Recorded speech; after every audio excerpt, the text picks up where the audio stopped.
Hello, I'm Scott Corman.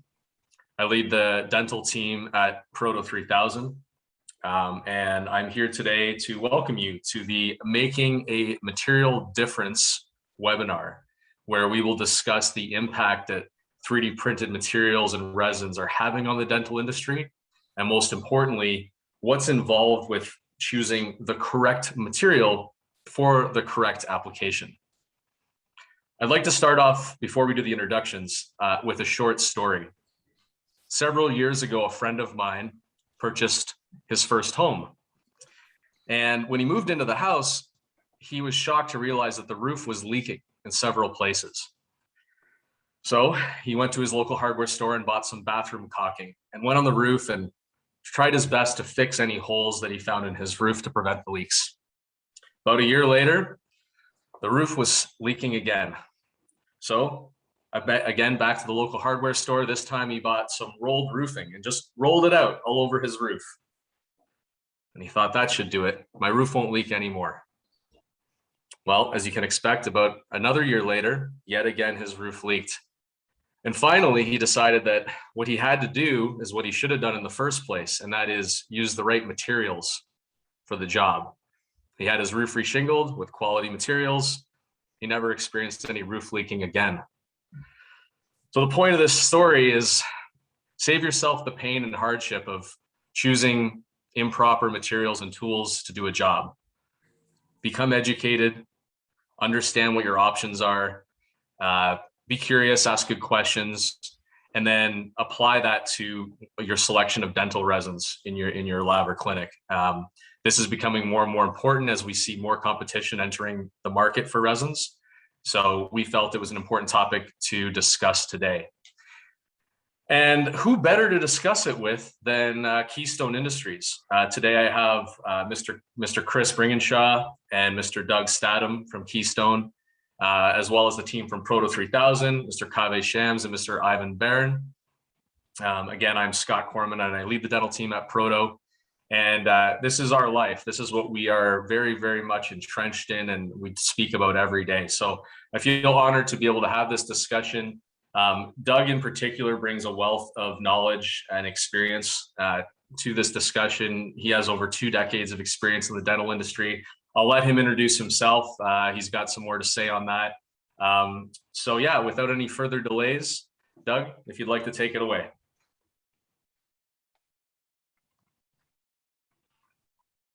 Okay, thanks for having me, number one, and just give me a second here. Can you guys see my screen yet? We can hear you, we can see you, and as soon as you share your screen, we should be able to see the presentation. Okay.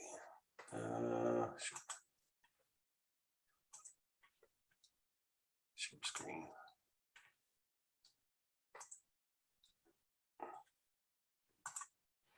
Okay, first of all, thank you again for having me come on today.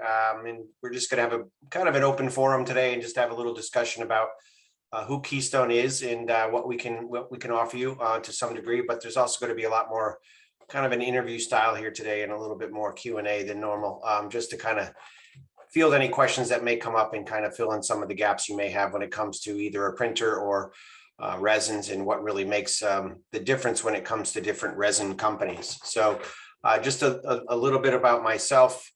Let's go.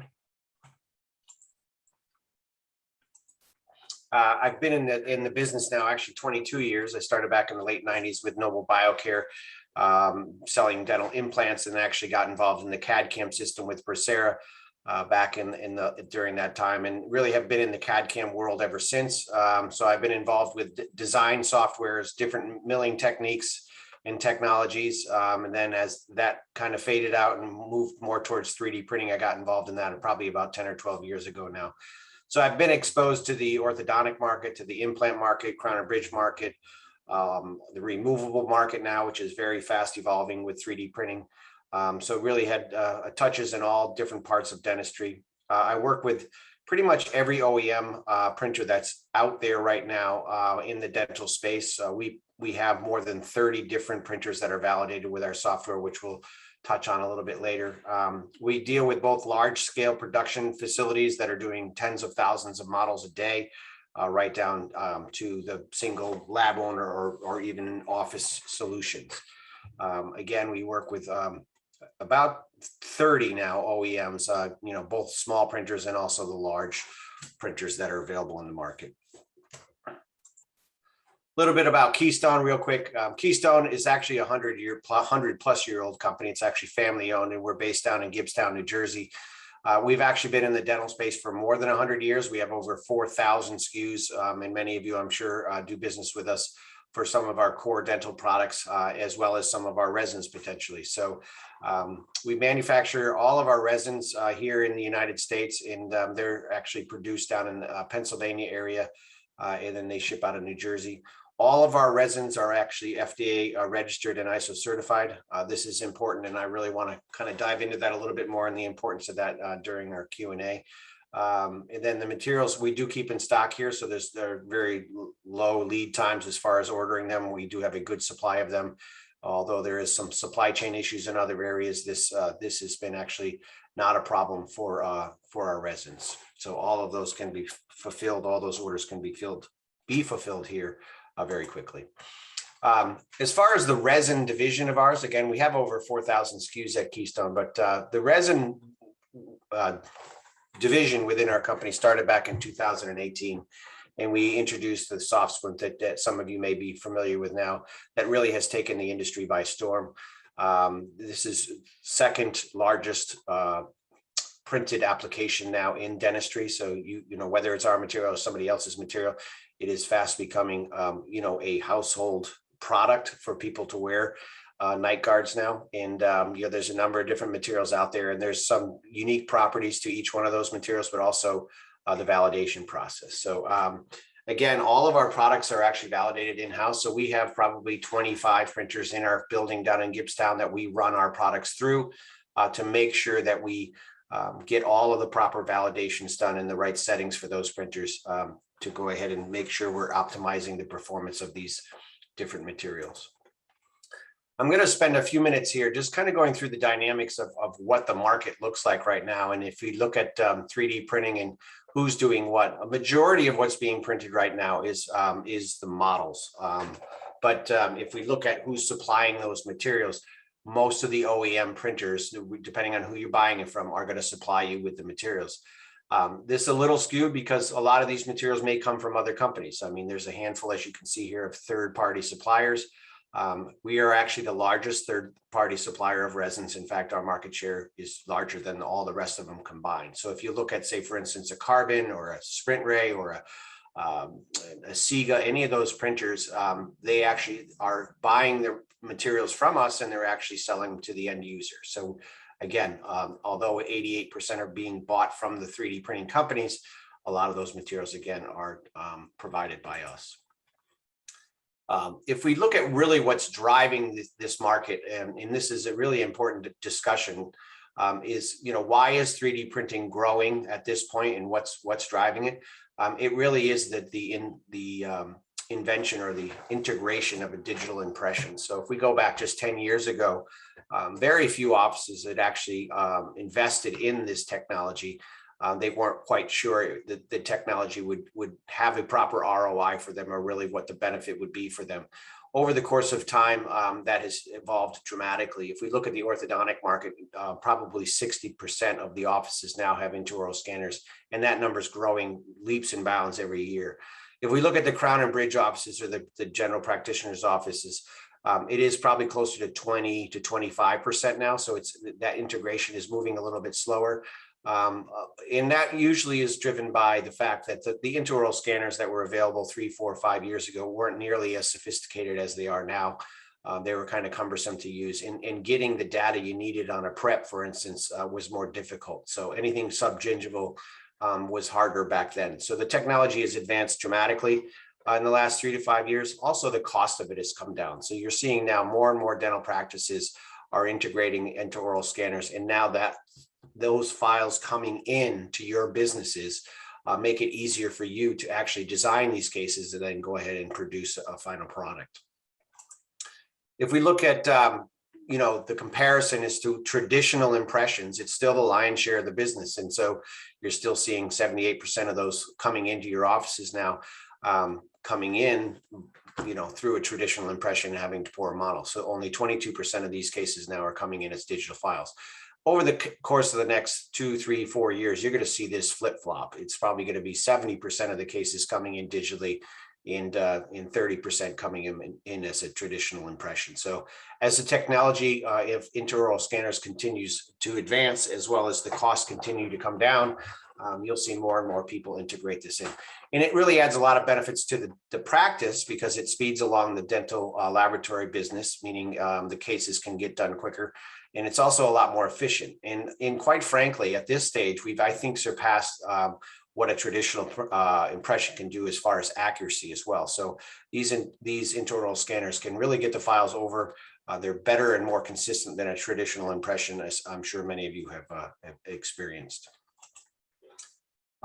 As far as the number of printers, and this is something that kind of surprised me in what's happening in the market over the course of the last 2 to 3 years, is the number of printers that offices had. And I go back to when these, the printers first came out, when 3D Systems and Stratasys had their, printers early in the market. They were very expensive, and, people were using them basically to print models, but they're, somewhat cumbersome. And I thought to myself, well, this is never really going to take off, because number one, they're too expensive. They weren't efficient. They weren't productive. And if they have one, that's great, but, how many would they really have? Now moving, the market forward 2 or 3 years, we've seen dramatic growth in the number of printers that these facilities are having. So if you're looking at the large labs, on average, they have 4.2 printers in their offices. And I, have some customers and end users that have a dozen plus printers in their laboratories, and they're working around the clock with them. Even the smaller labs now have more than one printer. They might have one printer just for models, and they might have one printer for night guards or some other applications. So again, we're seeing dramatic sales in the printer industry, and a large part of that is the cost is coming down, the accuracy is increasing, and the flexibility to use different materials is also involved in the success of that. If we look at who those players are out there, and this was a dramatic change just in 1 year, Formlabs, which many of you are, I'm sure, familiar with, Formlabs was the lion's share of the business, with probably close to 40% of the market just a year and a half ago. This has changed dramatically as their technology, although it's very good, it really hasn't advanced as fast as some of the DLP printers that are out there. The DLPs tend to be a lot faster. They're more flexible with materials. The process itself tends to be easier for them to use this in a dental setting. But you can see some of the other players here. EnvisionTech is a great printer that's out there, that Envision One printer. It's a technology that's been around for quite some time. It's tried and true, and I'm certain that it's going to do well for years to come. And now with the new acquisition with Desktop Metal, that's going to add more applications. But you can see some of the other players here. 3D Systems is still out there, and it's one of the oldest 3D printers in dentistry. But the other thing that's happening is there's a lot more printers coming to the market. These small desktop printers that are sub $10,000. I mean, we run into them on a weekly, if not monthly basis, with them coming to us and asking for validations with our materials on those printers. So we do have some resources, which I'll share with you in regards to, how do you choose a printer, which we'll cover it a bit in a few minutes. So another thing to notice is what exactly is the most printed application. 98% of the printing that's being done out there, quite frankly, and it's really just by item numbers, is models. So a large that is largely skewed because of some of the big companies like Align and like the Smile Direct Club and companies that are doing a lot of orthodontic models. They're consuming mass amounts of materials. But if you notice here, the second most printed application is night guards. And this, again, in the last 18 months is flip-flop. This was the fourth application just really 24 months ago. Now it's more than 58% of the cases being done are being done through printing. So this has been a dramatic increase in this. And then you can see some of the other ones, surgical guides too. And I've been very close to surgical guides now for close to 20 years. Always thought it was a great way to make dental implants more predictable. And finally, it's coming around where people are relying more and more on a surgical guide. And you can see some of the other applications as well.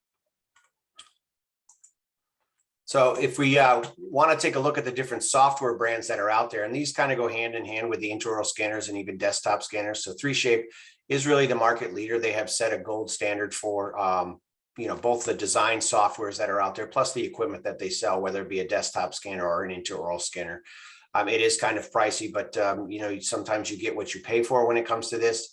And it really is a terrific system, but you can see some of the other ones here. exocad is another great system that's used by many laboratories. It's very versatile, and the technology that they're using to scan is also very good. So we're not seeing as many new players getting into this space in recent months and years, but again, the original cornerstones of this business, the 3Shapes and the Dentsply's and the exocads, they're still out there and they own the lion's share of the market. The other thing that's happening right now is design services. And if there's one thing I can encourage you all to consider is, as you move forward in your dental lab businesses, is to offer this as a service in your laboratories. As we see more and more doctors getting involved in digital dentistry, they're looking for people to help them do designs and sending them back to them so they may be able to print them. And people sometimes were afraid of this in the past, and I've experienced this with the Crown and Bridge business. Oops, I'm going to go back there.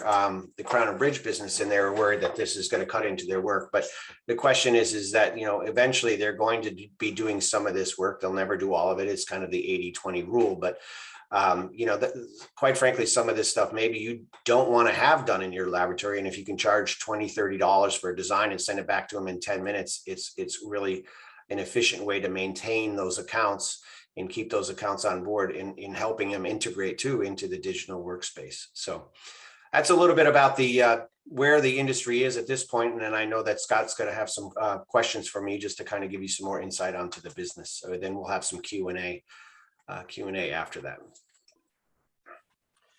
Yeah, absolutely. Thanks for that, Doug. We wanted to make that part of this webinar focused and to the point. Now we'll break it up into a little bit more of an informal chat or interview, if you will. Doug, with your experience, sort of seeing what you've seen both in the past and the current state of the industry, can you talk a little bit about the impact that intraoral scanners and the adoption of that technology has had on the industry and will continue to have into the future? It's actually interesting, Scott. One of the reasons I got involved in CAD/CAM, well, after I was done with the Procera system, was the introduction of the Cadent system, which was really one of the first intraoral scanners that came to the dental space. It was built by a guy, Avi, who was down in New Jersey, and Align Technologies ended up buying it. It's what the technology that they're using now. But when I first saw that, I thought that this is going to revolutionize the way dentistry is done. Like everything in dentistry, quite frankly, it takes about 20 years for a technology to really integrate fully into the dental space. And that's basically about how long it's taken, quite frankly. But I saw that technology very, very early on. And I thought, well, if people adapt to this into their practice, it's going to make a better patient experience.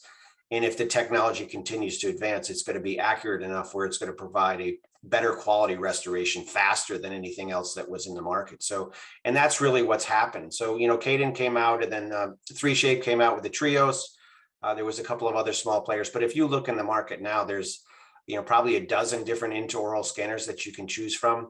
The technology has gotten so where they're providing patient data better than any impression could in the past. I think orthodontics, as I mentioned earlier, when it comes to Invisalign, it's incredible how fast they can turn cases now, and the accuracy of those cases. And that really kind of goes hand in hand with the software too. So that when the software got to the point where the design was becoming a little easier for laboratories to use, or the design softwares, and then being able to merge that with the manufacturing process, whether it be milling or printing, it really closed the circle and created an opportunity for dentistry to improve dramatically with the use of that. The other thing that's driving that too is the cost. I mean, if you think about what these original Cadent scanners cost, you might have spent $60,000, $70,000 on one of these scanners back then, and now you can buy something like a Medit or one of these other products that $20,000, $25,000. You're really getting a full suite of products there that are state of the art, and they can collect the information. Most of them are pretty close as far as what they're able to collect in the quality. Yeah. Absolutely. And, like we've seen analogies in other industries. Take photography, for example. We probably remember the days of shooting on film, bringing that film to be developed, perhaps developing it yourself in a dark room. And now we all have one of these in our pocket where there's digital photography built in. How quickly we become accustomed to a powerful technology. And we're seeing this revolution happen in dental today. So it all begins, as we know, with the input. The intraoral scanner is the input side of that digital workflow. Proto3000 as technology integrators, we certainly recognized this a long time ago and decided that, yeah, we would bring on Medit for intraoral scanning solutions, as well as the design and then the output side, printing and milling. So it's nice to see the industry adopt this technology, but I think we're still struggling with an understanding of how to apply it, what applications should be approached first. You showed a slide earlier with the popularity of applications, surgical guides and splints, for example.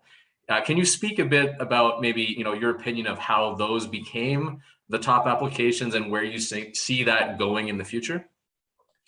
It's a combination of things, quite frankly. I mean, number one is the software that's able to design it. I mean, if you think about the time that's consumed to do a traditional night guard, for instance, there's a lot of manual labor involved, and now it's taking that impression, sending it over to a software that you can design it in a matter of 10 minutes, send it to a printer, and really have a finished product within a half an hour or 40 minutes. And you're printing 8 or 10 at a time, so that changed it dramatically. Plus the quality of printers that were out there.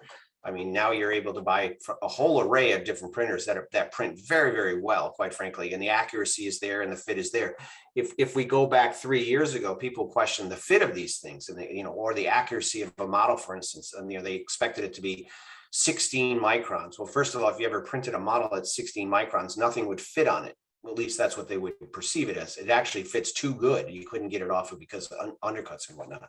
But the reality is that workflow that's out there, including the intraoral scanner and the design software and the final manufacturing of this stuff, really that marriage of all three of those workflows is changed dramatically, and that's really what's helped this the integration of more night guards, but also the same thing when it comes to surgical guides. When I started in 2000 making surgical guides for Noble Guide, I mean, it was a cumbersome process. It'd take me hours to design cases, and then it would take me, you'd send it out to Noble Biocare and they would mill a surgical guide, and then they would put these sleeves in it. And it was this long, cumbersome process. And you'd come back and they charge you $900 for a surgical guide. Well, if you're a prosthodontist or periodontist or oral surgeon, $900 is biting into your margins a lot when you're doing these cases, number one, and also the time consumed. And the worst thing that could ever happen is letting a patient leave your office and then give them time to change their mind. So now you're able to actually get these surgical guides back, in some cases the same day. I know offices that are out there right now doing single unit cases or even multiple unit cases, and they can scan the patient, quickly design the cases, print the guide, and then they could do surgery literally the same day if they plan it with the patient. So it can be done. So it's incredible how far we've come in 20 years. I mean, that's no small amount of time, but the beginnings were there. And the thing that excites me the most, and I think everybody, whether or not they're in the dental industry, can relate to this. The thing that excites me the most is the improvement in patient care. Right? The experience of going in and getting a PVS impression where it's dripping down the back of your throat and triggering your gag reflex. No one likes that. So now with the adoption of digital, it's a clean technology that doesn't involve impression taking, but more importantly, you have higher performance, right? And what do I mean by that? You've got speed, right? It's just faster. You've got improved accuracy, which means your restorations will fit. When the patient's in the chair, there's that confidence that the restoration will fit. So these are the types of things that are very exciting, but I think there's a discussion to be had around the compatibility. I mean, we certainly struggle with that as an integrator. There are lots of different competing technologies in the market, and we try to make them work well. So it's kind of like a customized sandbox. Here's your host of solutions that are all open and are very, very flexible, but with flexibility comes a complex environment. So our role as an integrator is to help navigate that. So can you speak a little bit about compatibility and like the role that validation plays? Yeah, it really is something. It's a bit of the Wild West with some manufacturers of printers out there, but it's really important to know what you're buying when you're getting into 3D printing. The intraoral scanners, for the most part, they produce a number of file formats that are almost generic at this point, so you can put them into the different design software. So how fast you capture it, if it's color, certain things, there is different uh, pros and cons to different intraoral scanners. But when it comes to printers, number one, having a truly open system is very, very important. So when you're looking at this, is how many different resins are you able to put in it? Are they requiring special approvals, or you have to buy it from certain people in order to use it in that printer? You really need to nail that down. The other thing too is that the printer companies, if there's one thing I say that Keystone probably does better than anybody else in this space, is their validations. We've been in the cosmetic business for more than 100 years, doing nail finishes. Actually, we're the largest supplier of nail cures or nail polish and nail products in the world. We really take pride in making sure we're testing the products properly. These validations, people are introducing, whether it be a surgical guide material or whether it be a night guard material or a different intraoral use materials, without FDA approval. And you need to really make sure that it's tested thoroughly and has the proper approval, whether it be here in the United States or up in Canada or in the Europe market. We have to make sure that we go through. And there's 3 steps to that validation. And it's very important when you're out there shopping for a printer and wondering which materials you want to use. Ask them for the safety data sheet. Okay, ask them for the validations that were done on it and the testing that was done on it. So there's 3 parts of that. Basically, they come down to, one is the material itself. So what they actually do when we do a testing on a material that's going to go in a patient's mouth is we take some of the material, we put it in a petri dish with a bunch of fish eggs, believe it or not, and it's a toxicity test. And if the fish eggs hatch, then in fact the material is approved. So You test the material on fish eggs. Fish eggs, yes. There's Interesting. There's Okay. other tests that are done, but that is a good example of what's being done. So that we want to make sure, number one, that the product is not toxic in the patient's mouth.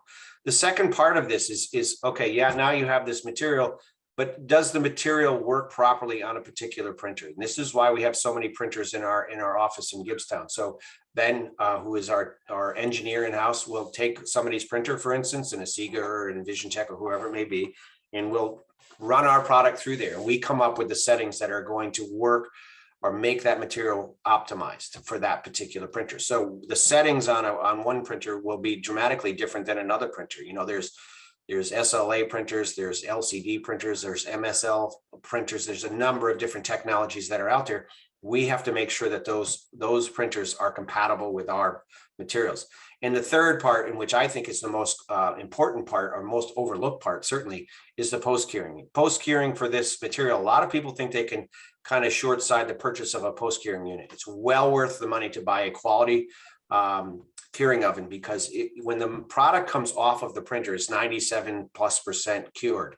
But there's still residue and there's still material on there that has to be cured. So after it's washed in isopropyl alcohol, you put it into this curing unit, and it's going to guarantee that that product is fully cured and there can't be any what's referred to as leaching from that material into any of the patients. So extremely important to go through the validations. And if you go onto our website, there is a full validation page that talks about all of the printers that we have been validated or we validated, in which materials were validated on there. In addition, it tells you exact settings that you should be using in that printer to make sure that that product is being printed properly. The same applies for the post-curing units. So the post-curing units, we have a dozen of them in there. We're testing them all the time. And you'd be surprised the differences between these different auto flashes. Dramatic differences for some of them. And there's been not too many that have been, or I should say, there's been more than a few that have been actually said, no, this is not adequate to cure the material. And that's true not just for our material, but other materials too. So you really need to make sure that when you're buying a printer, okay, which materials can I put in here, and have those materials been validated? Because you don't want to use a product and send it out to a doctor and find out that a patient had an allergic reaction to this material, and lo and behold, it wasn't properly validated. Yeah, absolutely. And we have just very personal stories about that as well, because we're the interface between the end user of the technology and the manufacturer of the technology. So the onus really falls on us to recommend a product that not only works, but is also validated and approved by the regulatory bodies in wherever we're talking about, right? So having validated materials is important, but you also have to have the proper clearances from the FDA, Health Canada, CE, et cetera. Um, There was just one printer that got slapped. That was being distributed by a large distributor, and they got slapped for different issues with the printer, and that hadn't been properly it hadn't been put through the paces properly, and it was some misleading marketing and information they were providing end Yeah, and users. it's really not worth the risk. I mean, It is at the not. day, you're exposing yourself and your company to liability. So it's Well, something that, labs are under different requirements too. They have quality systems checks that they have to go through. So I mean, if somebody comes in and audits you, you have to make sure that, okay, which material are you using for night guards? Okay, which printer are you using it on? And it has to follow the protocol. If it doesn't, then you're at risk. Now, doctors, on the other hand, they can print whatever they want, and believe me, they do. It's scary, some of the scenarios that I've seen when it comes to doctors. And eventually, I have a feeling that that's going to come back to haunt somebody for sure. yeah, this is why it's important to lean on your dental laboratory. This is what they do day in, day out. 100%. They're the experts. They hire people that are properly trained and understand the workflow and the process. That's not to say that there isn't room to experiment at the clinical level for the simple, straightforward stuff, and we're getting more demand for that as time moves forward. But just like when there's any kind of change in an industry, there's a lot of fear around, well, will everything move in a certain direction? And usually that's not the case. Usually we'll see there's some adoption of in-house manufacturing at the clinical level, but I don't see the labs going away. I see, if anything, the importance increasing over time. There's a lot of amalgamations and merging going on on a business level, but the core competency that the lab provides cannot be understated. I think a good example of that is look at Sirona. I mean, Sirona's been around now they're one of the first CAD/CAM systems in the industry. Absolutely. Everybody was worried, oh, you're going to get these machines in the doctor's office and they're going to be cutting crowns and they're going to lose all this business. It's funny because back then I said, posterior crowns, I mean, you guys are, selling these things for $50 a piece. I said, is that your bread and butter? Because if it is, you're not going to survive. Let them embrace it and let them do the single units. But, if you embrace it and encourage them to some degree, they're going to come back to you and say, well, they're obviously very digitally driven, and I'll send over my intraoral scan for my 2, 3, 4 unit bridges. And that's where your profitability is going to come from anyways. So in some cases, there's been people that have resisted, this integration into the practice. And certainly I'm one of them, and to a degree. But at the same time, you can't deny it. It's going to happen at some point or another. But the level that they're going to get involved is going to be very limited. They don't want to do that. They don't make money sitting behind a computer designing a case, for instance. They'd much rather just send it over to the laboratory. And yes, if somebody can print that there in the office, then that's a different story. But that's why I would say embrace the design opportunities that are there, because for easy cases, that's what they're going to be looking for. So. Yeah, absolutely. And you can't ignore the temptation as well, as the costs of technology come down, which is inevitable when any industry goes through a digital transformation. There's temptation at different levels in that industry to adopt technology. And so now we're seeing things that are again were to be anticipated around cost and costs of resins, and trying to push the cost of model resin in particular to the bottom. So maybe you could talk a little bit about the difference between a $200 resin and a $50 resin, and what's important to think about. Well, for model resin, it's a commodity business. I mean, there's so many models being produced, and everybody needs a model material. So, and it's not that expensive once you get the R&D done to produce a model material. So the differences you're going to find in it, I mean, there is subtle differences. One of them is obviously the speed to print, for instance. We have the Key Model Ultra, which prints on a number of different printers right now, that prints very fast and very accurate. So it's just the chemistry of the material itself that allows for that to happen. But if you compare that to we charge $80 a kilo for that. But if you look at one that's $200, you're not going to see a significant difference in those materials. So when it comes to model materials, there's not a huge difference. But when you're talking about, for instance, a soft material, like a soft night guard material, We have one of the only ones that's available in the market. There's IP all over this product. It is more expensive, but it's also the ROI for this stuff for a dental laboratory is huge. I mean, one bottle of this material can make you $5,000 or $6,000 because you're printing a guard for about $4 or $5. So, and this, again, I think we have to go back to the validation process. The difference in the cost on that is we have done tremendous amount of testing on this to ensure patient safety, where there's other ones that are out there that are, that are quite frankly are not approved. And, they don't say it, but they don't say it, if that makes any sense. Meaning they're kind of just, avoid the question at all possibilities when somebody says, oh, where's your validations, or where's your FDA approvals, where's your Health Canada? Well, I'll get it over to you, but at the end of the day, you have to make sure that you're doing your due diligence when you're looking for that information. So that's why we do charge more for the soft splint. Plus, it's a unique material. I mean, the hard splints, we've changed or transitioned that business dramatically in the last 2 years with this product. And the hard splint's the same thing. There's a ton of people out there that are printing hard splint material that is not approved. And it's really important to make sure that you're getting a quality product that's been tested. Now, there is ones out there, and I'm sure some of you have had complaints if you're doing night guards now that or surgical guides and even potentially indirect bonding trays. The taste of it is different. It is. You can taste it's as weird as that sounds. It tastes awful. It also smells. So the patients that are wearing it, they're actually in some ways having an allergic response to it to the smell to it. So again, these products have not been properly validated or vetted out to make sure that the patient safety care is done properly. Yeah, and it comes down to, do you want to pay one way or pay another way? Either way, you're going to pay. So by cheaping out and going the inexpensive route today, you could open yourself to liability tomorrow.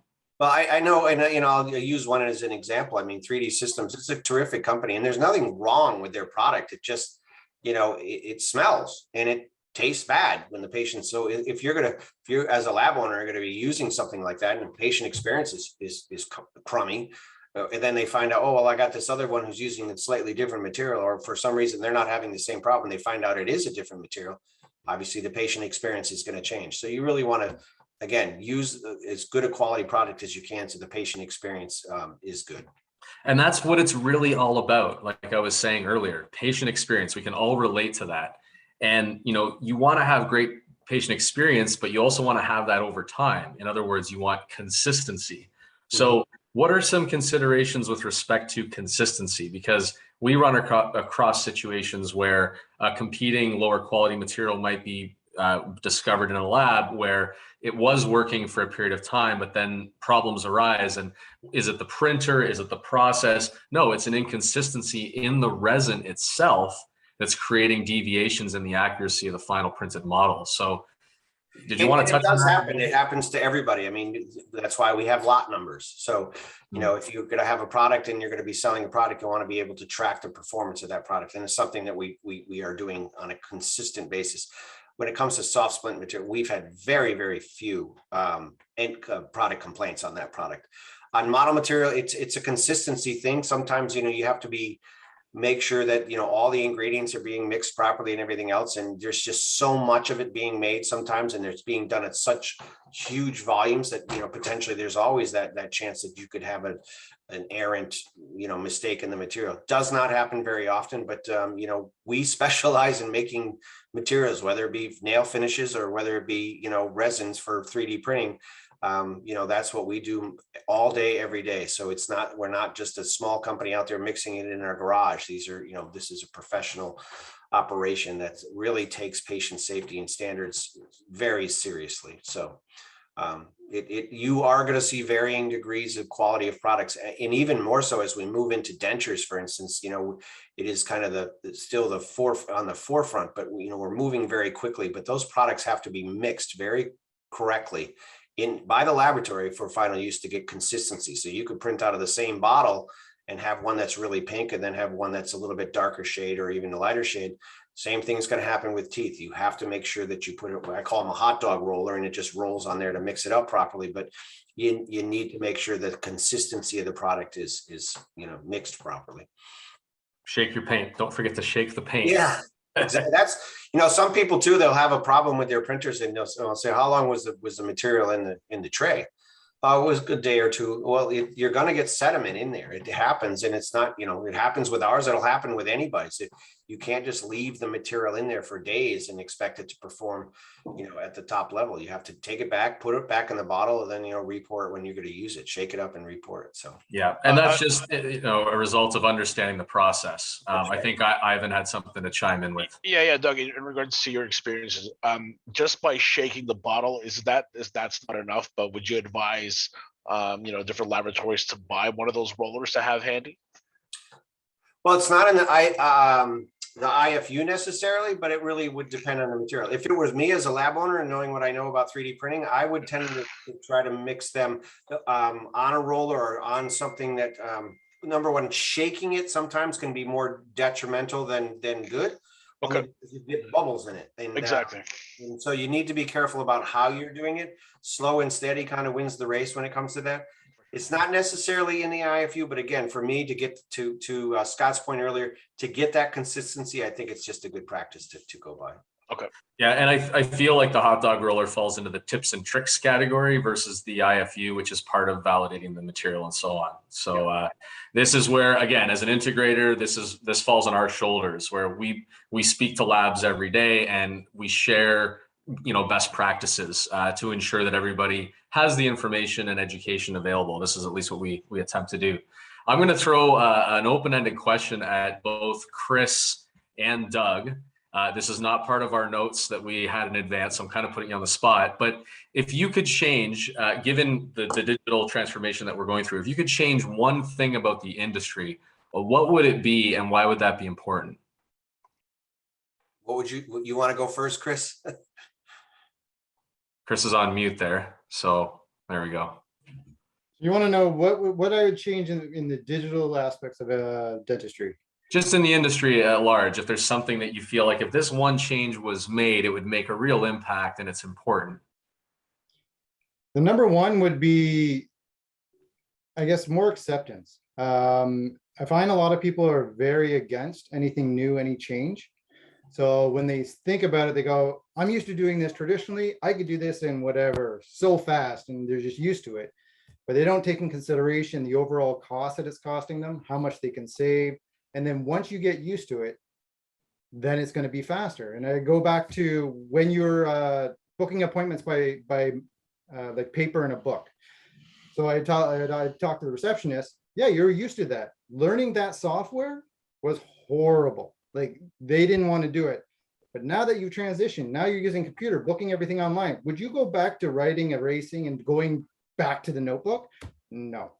So it's more of, yes, traditional is always going to stay. It's always going to be there. Keep it going, but know that digital will take over. So learn it now slowly instead of being jammed in at the last minute saying, oh my God, I got to switch.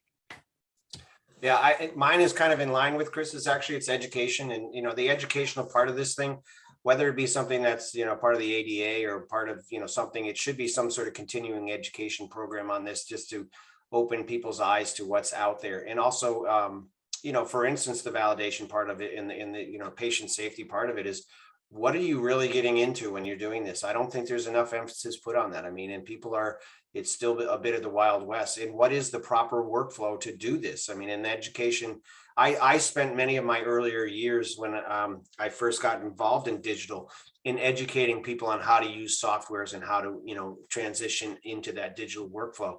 It made a world of difference in regards to the acceptance of the product, but also, when it's funny when Procera, and if any of you, we have any older technicians out there that use Procera, it's interesting because everybody said the product was terrible. They don't fit. Well, I can't tell you how many hours and days and months I spent training people on the design of different burrs when you're prepping, and I remember a story with one doctor, and he was complaining about this, and it's terrible. I can't get these things to fit. And I was doing a presentation, and I showed him a prep up, of course you're magnifying the prep by 500%. It's up on a screen or whatever else. And I said, well, what do you think of this prep, doctor? And he's like, oh, that's a terrible prep. Who prepped that? That's a piece of junk, blah, blah, blah. And he's going through the whole process. And I said, well, tell me some of the things you're finding, wrong with it? Well, it's this, and this. I said, oh. And he goes, and then somebody says, well, whose prep is it? And I said, it's his prep. So it was actually the doctor's prep that he had done. And what it did, it taught him really about what needs to be done properly. And that's just training. So then we said, okay, these are the burrs that you're going to want to use while you're doing the prep for a Procera crown, for instance. And this is the technique you want to use. So that's just an educational thing. But once he got through that, to Chris's point, he never had one. He didn't complain. Remakes went way down. Everything, it got a lot. The whole workflow got a lot easier and more comfortable for the clinician and or the laboratories. So, yeah, once you learn it, it's simple and easy. Anything that you do, designing a night guard, people that are designing night guards now, they could do it in 5 minutes. You just boom, boom, boom, because they're used to what button do I click. When you first learn it, you're like, what does this do? What does that do? How do I change this? But once you get on a production cycle, it's quick and easy. Yep. And everybody's always worried that, the dental laboratories are always worried they're going to lose jobs because of the dental technology that's becoming available. It's just, and many times a retraining, a reallocation. There's a guy who, rather than pouring models, and doing all that, now he's designing the models in the software. So it's actually a better job, quite frankly. It's cleaner anyways. So yeah, that's it. Like repurposing resources where they're most effective. And we certainly see that happening in labs across both countries that we serve, both in the US and Canada. Yeah, if there's one resource that laboratories are lacking right now, it is personnel. I mean, it's there's a work shortage, or worker shortage, I should say. These people are all looking for more technicians. There are no more unanswered questions, which is great, but I will pass on this one compliment. Very nice, informative, and eye-opening webinar. More information like this should be available. So I think what we're doing today is valuable. It's important. It's worthwhile. So again, Doug, it's an honor. Chris, thank you so much for joining us, as well as Kaveh and Ivan on the Proto3000 Dental team. There's bright future ahead in dental if you're willing to accept the change.